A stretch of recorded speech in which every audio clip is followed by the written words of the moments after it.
The brain is an amazing and complex organ. And while many people are fascinated by the brain, they can't really tell you that much about the properties about how the brain works because we don't teach neuroscience in schools.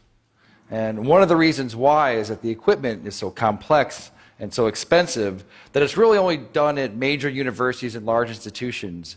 And so in order to be able to access the brain, you really need to dedicate your life and spend 6.5 years as a graduate student just to become a neuroscientist to get access to these tools. And that's a shame because 1 out of 5 of us, that's 20% of the entire world, will have a neurological disorder. And there are 0 cures for these diseases.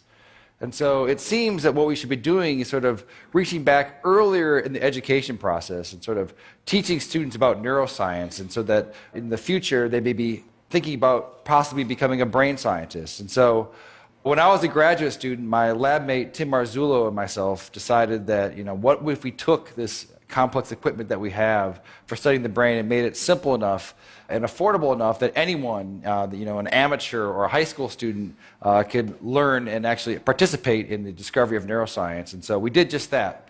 A few years ago, we started a company called Backyard Brains, and we make DIY neuroscience equipment. And I brought some here tonight, and I want to do some demonstrations. You guys want to see some? All right. All right, so I need a volunteer. So right before, what is your name? All right, Sam. I'm going to record from your brain. Have you had this before? No. Okay. All right. I need you to stick out your arm for science. Roll up your sleeve a bit. All right. And so what I'm going to do, I'm putting electrodes on your arm, and you're probably wondering, I just said I'm going to record from your brain. What am I doing with your arm? You have about 80 billion neurons inside your brain right now. They're sending electrical messages back and forth and chemical messages. But some of your neurons right here in your motor cortex are going to send messages down when you move your arm like this. It's going to go down across your corpus callosum, down onto your spinal cord, your lower motor neuron, out to your muscles here. And that is electrical discharge. It's going to be picked up by these electrodes right here. And we're going to be able to listen to exactly what your brain is going to be doing. So I'm going to turn this on for a second. Have you ever heard what your brain sounds like? All right, let's turn it on. So go ahead, go ahead and squeeze your hand. All right, so what you're listening to, so this is your motor units that are happening right here. Okay, so let's take a look at it as well. So I'm going to stand over here. And I'm going to open up our app here. So now I want you to squeeze. Yeah, so right here, these are the motor units that are happening from her spinal cord out to her muscle right here. And as she's doing it, you're seeing the electrical activity that's happening here. We can even click here and try to see one of them. So keep doing it really, really hard. Yeah, so now we've paused on one motor action potential that's happening right now inside of your brain. Okay. Do you guys want to see some more? All right. That's interesting, but let's get it better. Okay. I need one more volunteer. Okay. What is your name, sir? Miguel. All right. You're going to stand right here. So Miguel, when you're moving your arm like this, your brain is sending a signal down to your muscles right here. I want you to move your arm as well. All right, so your brain is going to send a signal down to your muscles. And so it turns out that there is a nerve that's right here that runs up here that innervates these 3 fingers.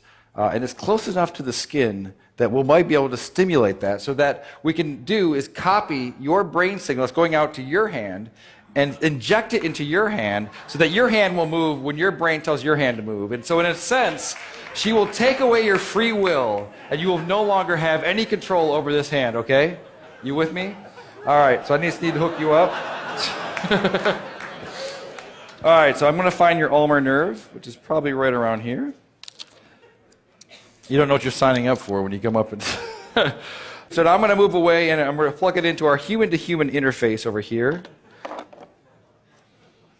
Okay, so Sam wants you to squeeze your hand again. All right. Do it again.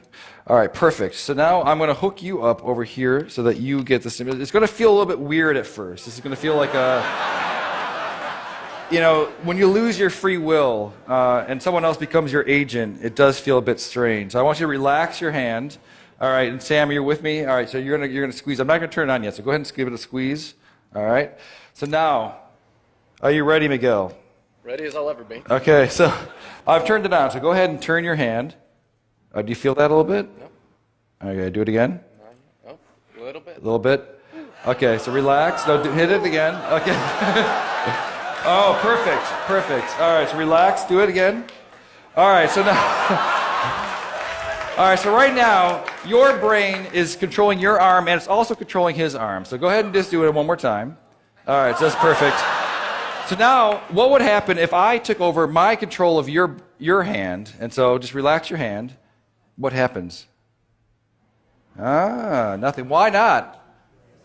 Because the brain has to do it. Now you do it again. All right, that's perfect. All right, well, thank you guys for being such a good sport. This is what's happening all across the world, electrophysiology. And we're going to bring on the neural revolution. Thank you.